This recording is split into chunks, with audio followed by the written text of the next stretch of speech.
Hi guys, welcome to today's video. If you're a returning subscriber, thank you for sticking with me. If you're new to the channel, my name is JCUB and I'm pleased to have you. Do well to like, subscribe, share, and of course, leave a comment.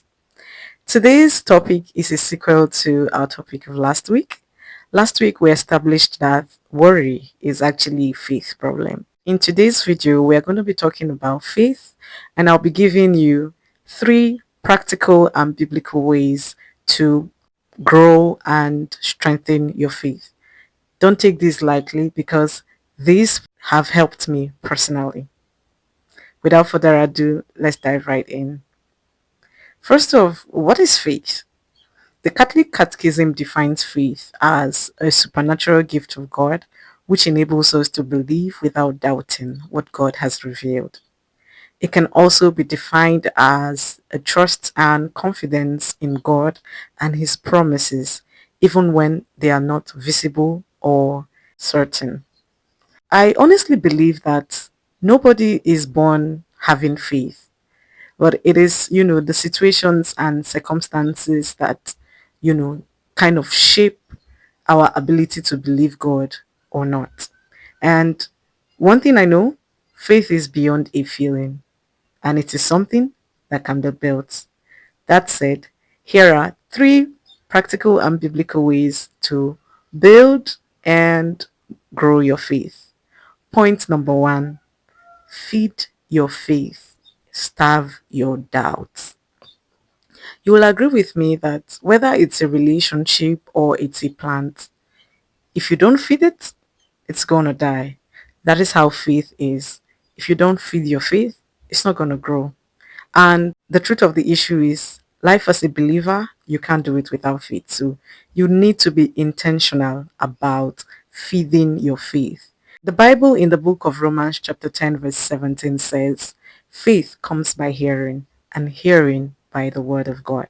So, what have you been listening to? Who have you been listening to? There is a video where I talked about the voices that shape our lives. You might want to go back and watch the video. I'll probably link it up in the card above. If you've watched it before, it's a good time to rewatch it. And if you've not watched it, do well to watch it. But just know that your faith comes by hearing and hearing by the word of God. So whether it is you studying the Bible or listening to sermons or listening to gospel songs, be intentional about building your faith.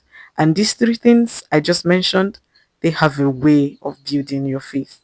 So be intentional about doing this. Point number two, pray real prayers, not perfect prayers. Some people think that the efficacy of prayer is in the length of the prayer. I don't believe so. I think what makes prayer more effective is the sincerity of the prayer. In the book of Mark, chapter 9, verse 24, we see a desperate man cry out to God and say, I believe, help my unbelief. Or, as the Good News Translation would put it, I have faith, but it's not enough. Help me to have more. When you find yourself struggling, when you find yourself in situations where it appears that your faith cannot carry you, it's a good time to stop and pray and ask your Father to strengthen your faith. Some people think that they have to go to God and, be all right, pray posh prayers with God. No, one of the things that moves God is the sincerity of our prayer. So if you're struggling, you don't have to hide it from God. You can't even hide it from God. You may be smart enough to, hide it from others. You may be smart enough to even try to deceive yourself, but you cannot deceive God. So when you go to God in prayers, make it a sincere prayer, and God honors sincere prayers, just like He honored the request of the man who was desperate for a miracle in Mark chapter 9, verse 24. If you don't have faith, it's not even just about faith. Anything you struggle with, don't try to hide it from God. It's not possible. Just tell Him where you're struggling and ask Him for help. Point number three, remember the records. Psalm 103 verse 2 says, bless the Lord, O my soul, and never forget all His benefits. One thing we humans are guilty of is that we have so short a memory. It's very easy to just derail us and cause us to lose faith. That's because we seem to forget in a hurry how many times that God came through for us in situations where we thought that all was lost, and yet God came through. There is something that, being able to keep record of all the things that God has done for you does for you. At moments where you seem to be losing faith, if you go through it, it has a way of building your faith, because you will remind yourself, if he did it before, he can still do it again. How do you keep record? Write down your testimonies. Be intentional. You know that song that says, count your blessings and name them one by one. As you are counting them, write them down. It's a good place to reflect on days when you are feeling like you're not enough, or you are just, feeling some type of way. You can go through them and reflect on them. I attended a ministers conference some months ago, and Pastor Sarah Omako was part of the speakers, and she taught us something phenomenal. This pastor came with books.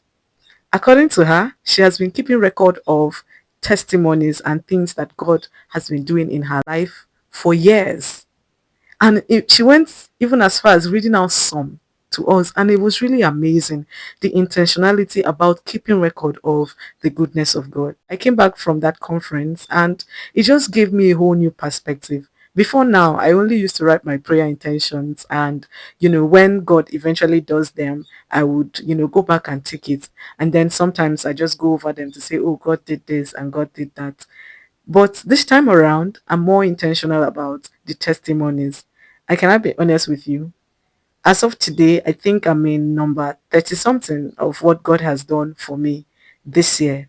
And I'm not even talking about, okay, the life He has given me and good health on a daily basis. That's not what I'm talking about, but things that I consider to be testimonies. So, and I will encourage you to do same. Keep record of it. Honestly, it has a way of uplifting your faith. Faith doesn't just grow in the comfort zone. It grows when you feed it with the word, water it by prayers, and protect it by remembrance. I hope that this has blessed you. If it has, please do well to share this video. Until my next one, stay joyful, stay prayed up, stay blessed. Bye for now.